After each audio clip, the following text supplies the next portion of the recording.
어제 저녁 양말을 벗는데 발목에 파인 자국이 1시간이 지나도 사라지지 않더라고요.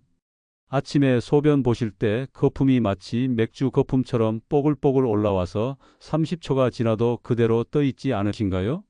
그리고 요즘 따라 계단 한 층만 올라가도 숨이 차고 아무것도 안 했는데 온몸이 무겁고 피곤하시죠? 설마 나이 때문이겠지 하고 넘어가셨다면 지금 당장 이 방송을 멈추지 마세요. 제게 찾아온 52세 김태수 님도 똑같이 생각했거든요. 평소 술, 담배 안 하고 운동도 꾸준히 하는 건강한 사람이라고 자부했죠. 그런데 회사 건강검진 결과를 받아든 순간 의사 선생님이 말했습니다. 신장 기능이 8%밖에 남지 않았습니다. 당장 투석을 시작해야 합니다. 김태수님은 그 자리에서 주저앉았어요. 선생님, 제가 뭘 잘못했나요? 저는 건강했는데요. 바로 이겁니다. 신장은 70% 이상 망가져도 아무런 신호를 보내지 않아요. 그래서 침묵의 살인자라고 부르죠. 지금 이 순간에도 여러분의 신장이 조용히 죽어가고 있을 수 있습니다. 혹시 최근 들어 이런 증상들이 있으셨나요? 소변 거품이 30초 이상 사라지지 않거나 발목 양말 자국이 1시간 넘게 남아있거나 혈압이 140 넘게 나오거나 이유 없이 계속 피곤하시다면 지금 당장 확인해 보셔야 합니다. 더 무서운 건 많은 분들이 단백질이 몸에 좋다며 닭가슴살, 계란을 매일 드시는데 이게 오히려 신장을 더 빨리 망가뜨리고 있다는 사실이에요. 하지만 절망하지 마세요. 오늘 이 방송 끝까지 들어주시면 89세 할머니도 신장 기능을 20% 회복시킨 놀라운 비밀을 알려드릴게요. 그리고 매일 먹기만 해도 망가진 신장을 되살릴 수 있는 단 하나의 음식도 공개합니다. 지금 이 순간이 여러분 인생의 갈림길일 수 있어요. 10분 후면 여러분은 완전히 다른 사람이 될 겁니다. 이 생명을 구하는 정보가 더 많은 분들에게 전해질 수 있도록 구독과 좋아요를 눌러주세요. 여러분의 가족이, 친구가, 이웃이 신장 때문에 고생하는 일이 없도록 말이에요. 지금부터 말씀드릴 3가지 자가 진단법을 꼭 기억해 두세요. 병원 가기 전에 집에서도 충분히 확인할 수 있는 방법들이에요. 첫째, 아침 첫 소변을 보신 후 거품을 관찰해 보세요. 정상적인 소변 거품은 10초 안에 사라져야 해요. 마치 비누거품처럼 뽀글뽀글 올라와서 30초가 지나도 그대로 있다면 이미 신장에서 단백질이 새어나오고 있다는 신호입니다. 57세 박영애님은 6개월 동안 이 증상을 나이 들어서 그런가 보다 하고 넘겼다가 결국 신장 기능이 30%까지 떨어진 상태로 병원에 오셨거든요. 둘째, 발목 부종을 확인해 보세요. 저녁에 양말을 벗고 나서 발목에 자국이 생기는 건 누구에게나 있을 수 있어요. 하지만 그 자국이 30분 이상 지속된다면 문제입니다. 손가락으로 발목을 5초 동안 꾹 눌러보세요. 손가락을 뗐을 때 움푹 들어간 자국이 10초 이상 남아있다면 이미 몸에 물이 차기 시작한 거예요. 셋째, 혈압 수치를 확인하세요. 많은 분들이 혈압약을 드시면서도 신장 검사는 소홀히 하세요. 하지만 혈압이 14,090 이상이라면 이미 신장 혈관이 손상되기 시작했을 가능성이 높습니다. 특히 40대 이전에 고혈압이 생겼다면 반드시 2차성 신장 질환을 의심해 봐야 해요. 그런데 여기서 정말 중요한 걸 놓치시면 안 됩니다. 병원에서 크레아티닌 수치가 정상이에요 라고 하면 안심하시는 분들이 많은데 이게 바로 함정이에요. 크레아티닌은 신장이 50% 이상 망가져야 수치가 올라가거든요. 진짜 중요한 건 사구체 역과율, 즉 GFR이에요. 정상은 90 이상인데 60 이하로 떨어지면 이미 만성심부전 진단을 받게 됩니다. 60에서 30 사이라면 아직 증상이 없어서 모르고 지나가기 쉬워요. 하지만 이때가 바로 골든타임이에요. 특히 시니어 분들이 자주 놓치는 포인트가 있어요. 종합검진에서 이상 없다는 말만 듣고 안심하시는데 신장 기능 검사는 따로 요청하셔야 해요. 기본 검진에는 포함되지 않는 경우가 많거든요. 65세 이상이시거나 당뇨, 고혈압이 있으시다면 6개월마다 한 번씩은 반드시 신장 기능 검사를 받으셔야 합니다. 지금까지 말씀드린 세 가지 신호 중 하나라도 해당되신다면 절대 괜찮겠지 하고 넘기지 마세요. 신장은 한번 망가지면 되돌리기 정말 어려워요. 하지만 초기에 발견하면 얼마든지 회복할 수 있습니다. 지금부터 말씀드릴 내용은 정말 충격적일 수 있어요. 건강하다고 생각하며 드시던 음식들이 사실은 여러분의 신장을 조용히 망가뜨리고 있었거든요. 첫 번째 주범, 바로 잘못된 단백질 섭취입니다. 단백질이 몸에 좋다며 매일 닭가슴살 200g씩 드시고 계란 하루에 3-4개씩 드시는 분들 계시죠? 이게 바로 신장을 망가뜨리는 지름길이에요. 48세 최민수님은 운동을 시작하면서 단백질 보충제까지 챙겨 드셨어요. 건강해지려고 시작한 일이었는데 1년 후 신장 기능이 절반으로 떨어져 버렸죠. 의사 선생님이 말했습니다. 단백질을 너무 많이 드셨네요. 신장은 마치 정수기 필터 같아요. 단백질을 과도하게 섭취하면 이 필터에 무리가 가면서 점점 막히게 되는 거죠. 더 무서운 건 조리법이에요. 닭가슴살을 구워 드시거나 계란을 프라이로 해 드시면 최종 당화산물이라는 독성 물질이 만들어져요. 이게 혈관벽에 달라붙어서 신장 속 미세한 혈관들을 망가뜨리거든요. 마치 녹슨 수도관처럼 혈관이 딱딱해지면서 신장 기능이 급격히 떨어지는 거예요. 두 번째 주범은 가공식품입니다. 라면 하나에는 하루 권장량의 3배나 되는 나트륨이 들어있어요. 햄, 소시지, 통조림도 마찬가지고요. 여기에 들어있는 발색제, 방부제 같은 화학 첨가물들은 신장에 직접적인 독이 됩니다. 65세 김순자님은 혼자 사시면서 간편하게 라면, 햄 위주로 드셨는데 2년 만에 신장 기능이 정상의 20%까지 떨어졌어요. 이렇게 조금씩 먹는데 설마 하셨지만 독은 조금씩 쌓여도 결국 몸을 망가뜨리거든요. 세 번째 주범, 이건 정말 의외실 거예요. 고칼륨 채소와 과일들이에요. 시금치, 바나나, 오렌지. 몸에 좋다고 알려진 것들이죠. 하지만 신장 기능이 떨어진 상태에서 이런 음식들을 계속 드시면 혈액 속 칼륨 농도가 급격히 올라가요. 칼륨이 과도하게 쌓이면 심장 박동이 불규칙해지고 심한 경우 심정지까지 올 수 있어요.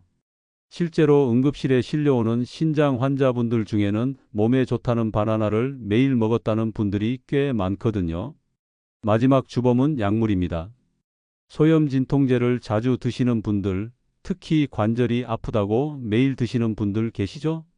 이런 약들은 신장으로 가는 혈류를 줄여서 신장을 서서히 망가뜨려요. 항생제도 마찬가지예요. 감기 걸릴 때마다 항생제를 달라고 하시는 분들 있는데 이게 쌓이고 쌓이면 신독성을 일으켜요. 그리고 CT 촬영할 때 사용하는 조영제도 조심하셔야 해요. 65세 이상이거나 당뇨가 있으시다면 반드시 의사 선생님께 신장 기능을 확인받고 촬영하셔야 합니다. 지금까지 말씀드린 것들이 바로 여러분의 신장을 매일 조금씩 망가뜨리는 주범들이에요. 혹시 이 중에 해당되는 게 있으시다면 당장 오늘부터라도 바꾸셔야 해요. 신장은 회복력이 있지만 너무 늦으면 정말 되돌릴 수 없거든요.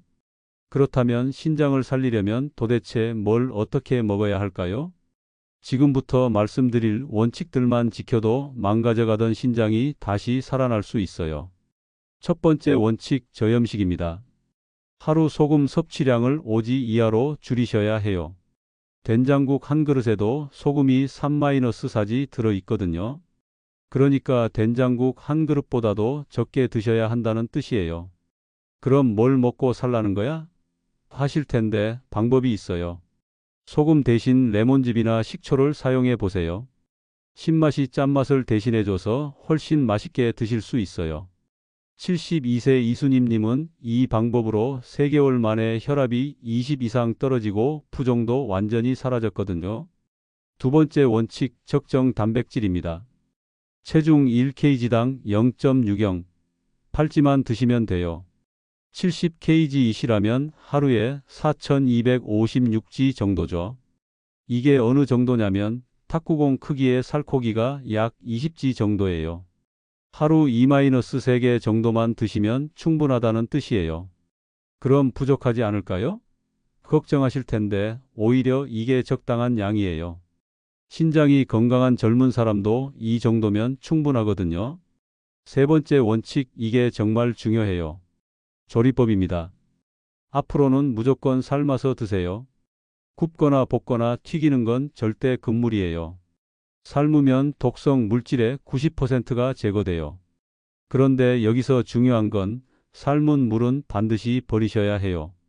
모든 독성 물질과 나쁜 성분들이 그 물에 우러나와 있거든요. 특히 채소를 드실 때도 한번 데쳐서 물을 버리고 드시면 칼륨 함량을 70% 이상 줄일 수 있어요. 실제 이상적인 식단을 보여드릴게요. 아침에는 닭가슴살을 소금 없이 삶아서 레몬즙에 찍어 드시고, 점심에는 흰살 생선을 삶거나 찐 것, 저녁에는 두부를 데쳐서 간장 조금만 찍어 드세요. 계란은 하루에 2개 이내로 반드시 삶은 계란으로 드시고요. 이렇게 밍밍하게 먹으면 맛이 없을 것 같은데 하실 텐데 2주만 지나면 오히려 이게 더 맛있게 느껴져요. 짠맛에 길들여진 혀가 원래대로 돌아오거든요. 61세 박정호님은 처음에 이런 걸 어떻게 먹느냐며 투덜대셨는데 한 달 후에는 이제 짠 음식은 못 먹겠다고 하시더라고요. 그리고 6개월 만에 신장 기능이 30%나 개선됐어요. 절대 피해야 할 것들도 있어요. 단백질 보충제는 당장 끊으세요. 농축된 단백질은 신장의 폭탄이나 마찬가지예요. 시중에서 파는 신장에 좋다는 건강식품들도 대부분 고단백, 고칼륨이라 오히려 해로워요. 그리고 무가공 고칼륨 채소들 마이너스 생시금치, 생토마토, 바나나 같은 것들도 당분간은 피하시는 게 좋아요. 이런 식으로 드시면 3개월 안에 몸의 변화를 느끼실 수 있을 거예요. 부종이 빠지고 소변 거품이 줄어들고 몸이 가벼워지는 걸 경험하게 될 겁니다. 신장을 살리는 건 어려운 일이 아니에요. 이 간단한 원칙들만 지켜도 충분해요. 그렇다면 신장을 살리려면 도대체 뭘 어떻게 먹어야 할까요? 지금부터 말씀드릴 원칙들만 지켜도 망가져가던 신장이 다시 살아날 수 있어요. 첫 번째 원칙, 저염식입니다. 하루 소금 섭취량을 5지 이하로 줄이셔야 해요. 된장국 한 그릇에도 소금이 3-4지 들어있거든요. 그러니까 된장국 한 그릇보다도 적게 드셔야 한다는 뜻이에요. 그럼 뭘 먹고 살라는 거야? 하실 텐데 방법이 있어요. 소금 대신 레몬즙이나 식초를 사용해 보세요. 신맛이 짠맛을 대신해줘서 훨씬 맛있게 드실 수 있어요. 72세 이수님님은 이 방법으로 3개월 만에 혈압이 20 이상 떨어지고 부종도 완전히 사라졌거든요. 두 번째 원칙, 적정 단백질입니다. 체중 1kg당 0.60, 8지만 드시면 돼요. 70kg이시라면 하루에 4256지 정도죠. 이게 어느 정도냐면 탁구공 크기의 살코기가 약 20지 정도예요. 하루 2-3개 정도만 드시면 충분하다는 뜻이에요. 그럼 부족하지 않을까요? 걱정하실 텐데 오히려 이게 적당한 양이에요. 신장이 건강한 젊은 사람도 이 정도면 충분하거든요. 세 번째 원칙, 이게 정말 중요해요. 조리법입니다. 앞으로는 무조건 삶아서 드세요. 굽거나 볶거나 튀기는 건 절대 금물이에요. 삶으면 독성 물질의 90%가 제거돼요. 그런데 여기서 중요한 건 삶은 물은 반드시 버리셔야 해요. 모든 독성 물질과 나쁜 성분들이 그 물에 우러나와 있거든요. 특히 채소를 드실 때도 한번 데쳐서 물을 버리고 드시면 칼륨 함량을 70% 이상 줄일 수 있어요. 실제 이상적인 식단을 보여드릴게요. 아침에는 닭가슴살을 소금 없이 삶아서 레몬즙에 찍어 드시고, 점심에는 흰살 생선을 삶거나 찐 것, 저녁에는 두부를 데쳐서 간장 조금만 찍어 드세요.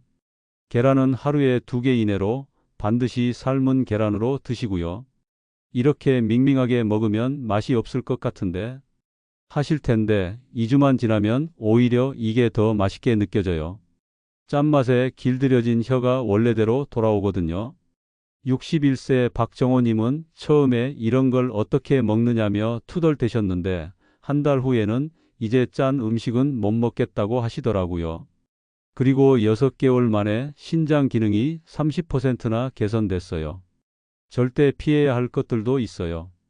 단백질 보충제는 당장 끊으세요. 농축된 단백질은 신장의 폭탄이나 마찬가지예요. 시중에서 파는 신장에 좋다는 건강식품들도 대부분 고단백, 고칼륨이라 오히려 해로워요. 그리고 무가공 고칼륨 채소들 마이너스 생시금치, 생토마토, 바나나 같은 것들도 당분간은 피하시는 게 좋아요. 이런 식으로 드시면 3개월 안에 몸의 변화를 느끼실 수 있을 거예요. 부종이 빠지고 소변 거품이 줄어들고 몸이 가벼워지는 걸 경험하게 될 겁니다. 신장을 살리는 건 어려운 일이 아니에요. 이 간단한 원칙들만 지켜도 충분해요. 그렇다면 신장을 살리려면 도대체 뭘 어떻게 먹어야 할까요?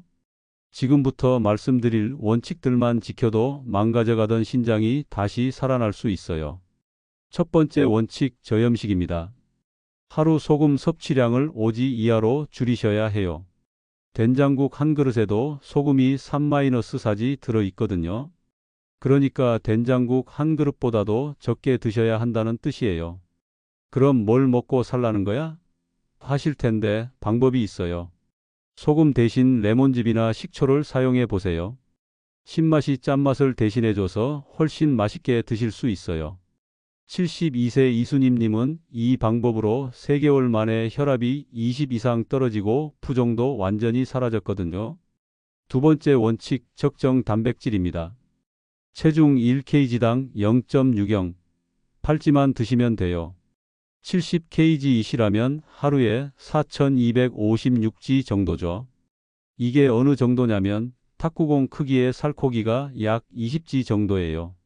하루 2-3개 정도만 드시면 충분하다는 뜻이에요. 그럼 부족하지 않을까요? 걱정하실 텐데 오히려 이게 적당한 양이에요. 신장이 건강한 젊은 사람도 이 정도면 충분하거든요.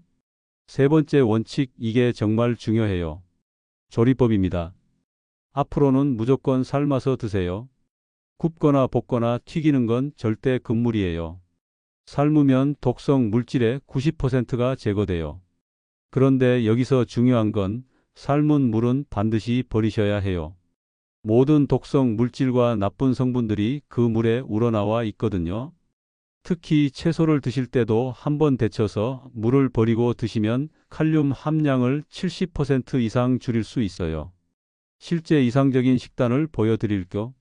아침에는 닭가슴살을 소금 없이 삶아서 레몬즙에 찍어 드시고, 점심에는 흰살 생선을 삶거나 찐 것, 저녁에는 두부를 데쳐서 간장 조금만 찍어 드세요. 계란은 하루에 2개 이내로 반드시 삶은 계란으로 드시고요. 이렇게 밍밍하게 먹으면 맛이 없을 것 같은데 하실 텐데 2주만 지나면 오히려 이게 더 맛있게 느껴져요. 짠맛에 길들여진 혀가 원래대로 돌아오거든요. 61세 박정호님은 처음에 이런 걸 어떻게 먹느냐며 투덜대셨는데 한 달 후에는 이제 짠 음식은 못 먹겠다고 하시더라고요. 그리고 6개월 만에 신장 기능이 30%나 개선됐어요. 절대 피해야 할 것들도 있어요. 단백질 보충제는 당장 끊으세요. 농축된 단백질은 신장의 폭탄이나 마찬가지예요. 시중에서 파는 신장에 좋다는 건강식품들도 대부분 고단백, 고칼륨이라 오히려 해로워요. 그리고 무가공 고칼륨 채소들 마이너스 생시금치, 생토마토, 바나나 같은 것들도 당분간은 피하시는 게 좋아요. 이런 식으로 드시면 3개월 안에 몸의 변화를 느끼실 수 있을 거예요. 부종이 빠지고 소변 거품이 줄어들고 몸이 가벼워지는 걸 경험하게 될 겁니다. 신장을 살리는 건 어려운 일이 아니에요. 이 간단한 원칙들만 지켜도 충분해요. 신장 기능은 1단계부터 5단계까지 나뉘어요. 단계별로 관리법이 완전히 달라지기 때문에 본인이 어느 단계인지 정확히 아는 게 정말 중요해요. 1단계 GFR 90 이상입니다. 이때가 바로 마지막 회복 기회예요. 아직 신장이 정상적으로 작동하고 있지만 소변 검사에서 단백질이나 혈액이 나올 수 있어요. 이 단계에서는 저염식과 적정 단백질 관리만 철저히 해도 완전히 정상으로 돌아갈 수 있어요. 절대 아직 괜찮다고 방심하시면 안 돼요. 46세 이연주님은 1단계 진단을 받고도 별거 아니겠지 하며 2년을 보냈는데 결국 3단계까지 떨어졌거든요. 나중에 그때 관리했으면 하며 후회하셨어요. 2단계 GFR 6089입니다. 2단계는 정말 교묘해요. 증상이 전혀 없어서 모르고 지나가기 쉽거든요. 하지만 이때부터 진행 속도를 늦추는 게 핵심이에요. 혈압약 중에서도 ACEI나 ARB 계열을 드시는 게 좋아요. 이 약들은 신장을 보호하는 효과가 있거든요. 혈압이 정상이어도 의사 선생님과 상의해서 복용을 고려해 보세요. 63세 정창모님은 2단계에서 이 약을 시작해서 5년째 기능이 그대로 유지되고 계세요. 약을 미리 시작한 게 정말 잘한 일이라고 하시더라고요. 3단계 GFR 3059입니다. 이제부터 합병증이 시작돼요. 빈혈, 골다공증, 심장질환 위험이 높아지죠. 단백질 섭취를 체중 1kg당 0.6g로 더 제한하셔야 해요. 특히 칼륨과 인 섭취에 주의하셔야 해요. 바나나, 오렌지, 견과류는 당분간 피하시고 유제품도 제한하세요. 2단계에서는 3개월마다 한 번씩 정기 검사를 받으셔야 해요. 혈액 검사로 빈혈, 칼슘, 인 수치를 모두 확인해야 하거든요. 71세 박영수님은 3단계에서 철저한 식단 관리로 7년째 같은 상태를 유지하고 계세요. 이 정도로도 충분히 활동적으로 살 수 있다며 희망을 잃지 않고 계시거든요. 4단계 GFR 1529입니다. 이제 투석 준비를 해야 하는 단계예요. 하지만 절망하지 마세요. 아직 시간이 있어요. 이때는 반드시 영양사 상담을 받으셔야 해요. 개인별로 맞춤 식단을 짜지 않으면 영양 불균형이 올 수 있거든요. 특히 단백질을 너무 제한하면 오히려 근육이 빠져서 더 위험해져요. 혈관 건강도 챙기셔야 해요. 투석할 때 사용할 혈관을 미리 준비해 둬야 하거든요. 팔 운동을 꾸준히 해서 혈관을 튼튼하게 만들어 두세요.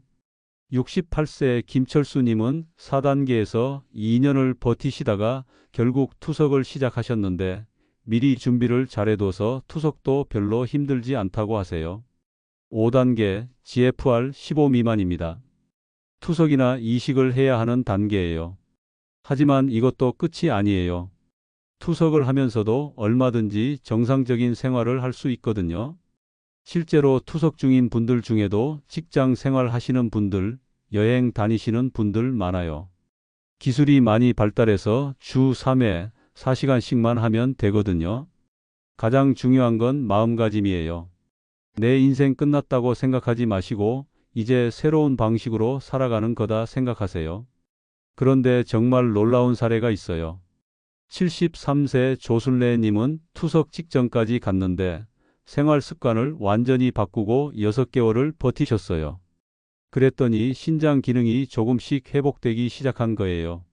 1년 후에는 투석을 미룰 수 있을 정도까지 회복하셨거든요. 의사 선생님도 이런 경우는 정말 드물다며 놀라워했어요. 하지만 불가능한 일은 아니라는 걸 보여주신 거죠. 어느 단계든 가장 중요한 건 포기하지 않는 마음이에요. 신장은 재생 능력이 있어요. 비록 완전히 새 것처럼 돌아갈 수는 없지만 남은 기능을 최대한 활용할 수 있거든요. 그러기 위해서는 지금까지 말씀드린 관리법들을 단계에 맞게 실천하시는 게 정말 중요해요. 신장 기능은 1단계부터 5단계까지 나뉘어요. 단계별로 관리법이 완전히 달라지기 때문에 본인이 어느 단계인지 정확히 아는 게 정말 중요해요. 1단계 GFR 90 이상입니다. 이때가 바로 마지막 회복 기회예요. 아직 신장이 정상적으로 작동하고 있지만 소변 검사에서 단백질이나 혈액이 나올 수 있어요. 이 단계에서는 저염식과 적정 단백질 관리만 철저히 해도 완전히 정상으로 돌아갈 수 있어요. 절대 아직 괜찮다고 방심하시면 안 돼요. 2단계 GFR 6089입니다. 2단계는 정말 교묘해요. 증상이 전혀 없어서 모르고 지나가기 쉽거든요. 하지만 이때부터 진행 속도를 늦추는 게 핵심이에요. 혈압약 중에서도 ACEI나 ARB 계열을 드시는 게 좋아요. 이 약들은 신장을 보호하는 효과가 있거든요. 혈압이 정상이어도 의사 선생님과 상의해서 복용을 고려해 보세요. 63세 정창모님은 2단계에서 이 약을 시작해서 5년째 기능이 그대로 유지되고 계세요. 약을 미리 시작한 게 정말 잘한 일이라고 하시더라고요. 3단계 GFR 3059입니다. 이제부터 합병증이 시작돼요. 빈혈, 골다공증, 심장질환 위험이 높아지죠. 단백질 섭취를 체중 1kg당 0.6g로 더 제한하셔야 해요. 특히 칼륨과 인 섭취에 주의하셔야 해요. 바나나, 오렌지, 견과류는 당분간 피하시고 유제품도 제한하세요. 2단계에서는 3개월마다 한 번씩 정기 검사를 받으셔야 해요. 혈액 검사로 빈혈, 칼슘, 인 수치를 모두 확인해야 하거든요. 71세 박영수님은 3단계에서 철저한 식단 관리로 7년째 같은 상태를 유지하고 계세요. 이 정도로도 충분히 활동적으로 살 수 있다며 희망을 잃지 않고 계시거든요. 4단계 GFR 1529입니다. 이제 투석 준비를 해야 하는 단계예요. 하지만 절망하지 마세요. 아직 시간이 있어요. 이때는 반드시 영양사 상담을 받으셔야 해요. 개인별로 맞춤 식단을 짜지 않으면 영양 불균형이 올 수 있거든요. 특히 단백질을 너무 제한하면 오히려 근육이 빠져서 더 위험해져요. 혈관 건강도 챙기셔야 해요. 투석할 때 사용할 혈관을 미리 준비해 둬야 하거든요. 팔 운동을 꾸준히 해서 혈관을 튼튼하게 만들어 두세요. 68세 김철수님은 4단계에서 2년을 버티시다가 결국 투석을 시작하셨는데 미리 준비를 잘해둬서 투석도 별로 힘들지 않다고 하세요. 5단계 GFR 15 미만입니다. 투석이나 이식을 해야 하는 단계예요. 하지만 이것도 끝이 아니에요. 투석을 하면서도 얼마든지 정상적인 생활을 할 수 있거든요. 실제로 투석 중인 분들 중에도 직장 생활 하시는 분들, 여행 다니시는 분들 많아요. 기술이 많이 발달해서 주 3회 4시간씩만 하면 되거든요. 가장 중요한 건 마음가짐이에요. 내 인생 끝났다고 생각하지 마시고 이제 새로운 방식으로 살아가는 거다 생각하세요. 그런데 정말 놀라운 사례가 있어요. 73세 조순래님은 투석 직전까지 갔는데 생활 습관을 완전히 바꾸고 6개월을 버티셨어요. 그랬더니 신장 기능이 조금씩 회복되기 시작한 거예요. 1년 후에는 투석을 미룰 수 있을 정도까지 회복하셨거든요. 의사 선생님도 이런 경우는 정말 드물다며 놀라워했어요. 하지만 불가능한 일은 아니라는 걸 보여주신 거죠. 어느 단계든 가장 중요한 건 포기하지 않는 마음이에요. 신장은 재생 능력이 있어요. 비록 완전히 새 것처럼 돌아갈 수는 없지만 남은 기능을 최대한 활용할 수 있거든요. 그러기 위해서는 지금까지 말씀드린 관리법들을 단계에 맞게 실천하시는 게 정말 중요해요.